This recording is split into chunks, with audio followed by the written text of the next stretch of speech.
Okay, celebrities. Ain't no one, ain't nobody trying to hear it. Just stop it. Um, Man, the the the fact that so many celebrities are coming out and just offering their opinion. I mean, look, everyone's entitled to their opinion. There's no doubt about that. Um, but what I'm done with seeing anything that celebrities have got to say on it on anything really. Um, Again, they're entitled to their own opinion, such as I am. Um, we live in a free society, a free civilization, so you should be free to express yourself. Good, but not everybody uses that to the best of its ability, and none more so than with celebrities. I mean, look, let's just face it, celebrities are famous for being good at whatever it is that they're good at. So you could be a sportsman, you could be an actor, you could even be a politician. Stay in your lane.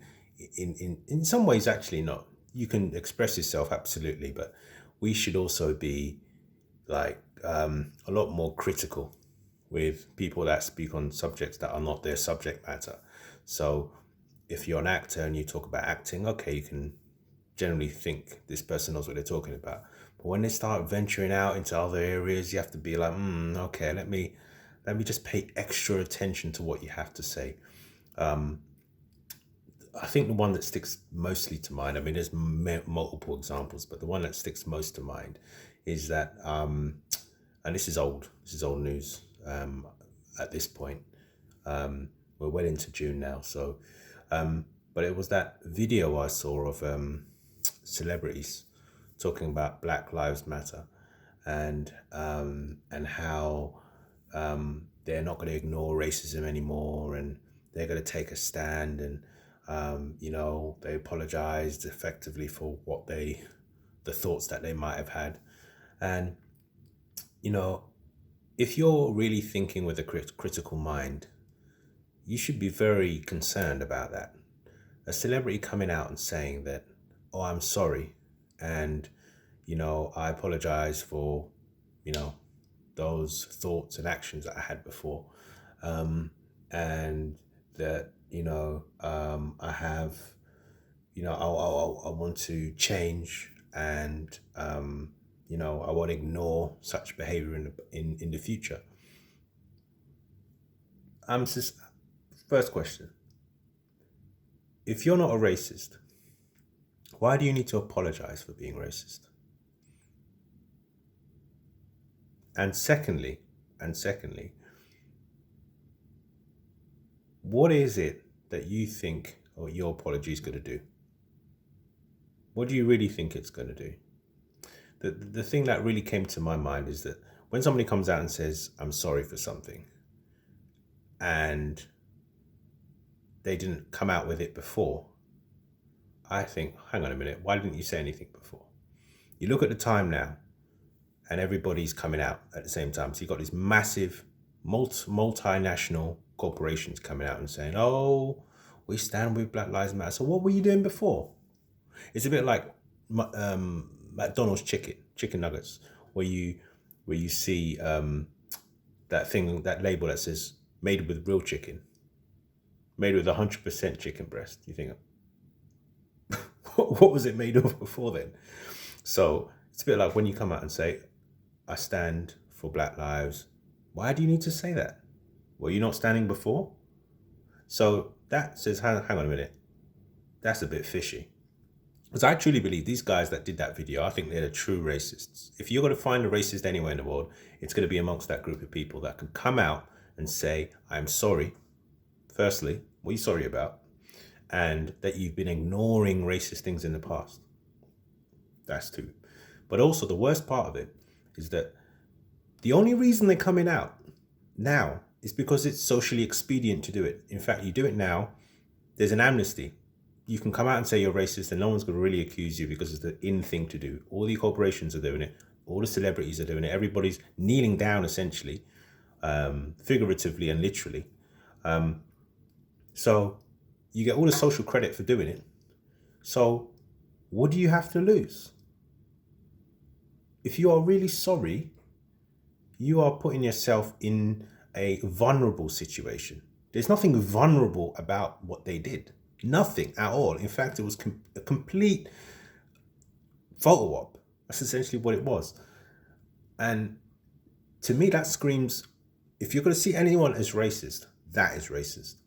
That is a racist thing to do, because you said, well, actually, I did those things, and the only reason why I feel to say anything about it is because of this pressure. And actually, it's a great thing to do, because I do it and I also get the social credit and I also look good and I can virtue signal to the world that I'm a better person.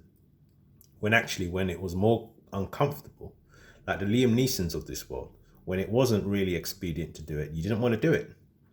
So that tells me what you're up to. Now, maybe they're not racist. Maybe I've misinterpreted it. I don't know.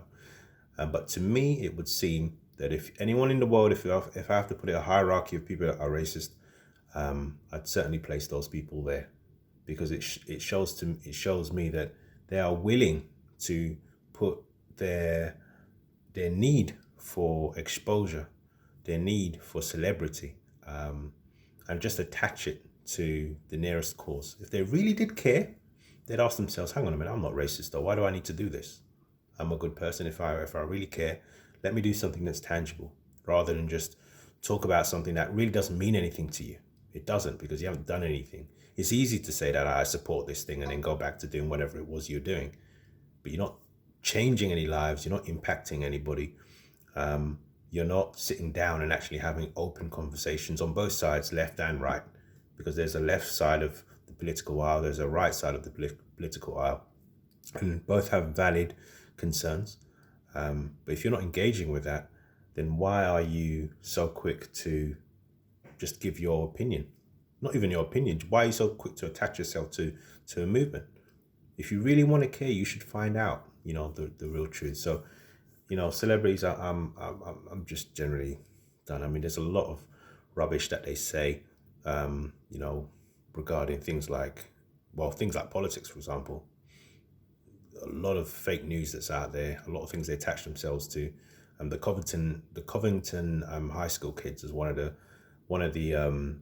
examples that really really kind of gave me a huge understanding and a real appreciation for the fakeness that is in this world. And I say appreciation, a realization, I probably use a better word, for what was going on in the world, because it just seemed to me that, wow, for what they did to those kids. If anyone doesn't know, you've got to look into that.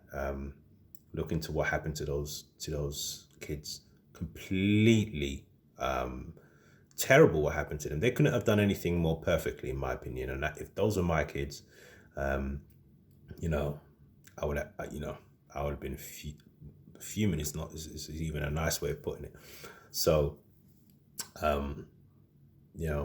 I think it's just wise to be very careful. A lot of celebrities came out and said they were terrible people. The optics made it look like they were terrible people. I remember my first thoughts when I saw the image of the boy and the Native American man not walking up to him, banging a drum, and he had that kind of look on his face.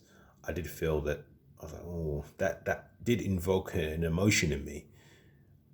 And once I found out it was all fabrication, it's amazing. So you look at a lot of celebrities quick to jump on that one, quick to show, I'm really down with the blacks, man. I'm really down with you, man. Yeah, that was terrible, man. Yeah, that was so racist, man. I think it's more valuable to us as black people, and any race really, but definitely us as black people who are, maybe not where we want to be as a people, to just take stock. Don't be emotional. Just take a moment to think about what is going on. And you may well be pleasantly surprised. When I say pleasantly, you may well find out things are not as bad as you think. And if that is the case, you should be thankful. Anyway, celebrities, please just, do what you do. But I think anyone that listens to celebrities should be pinch of salt.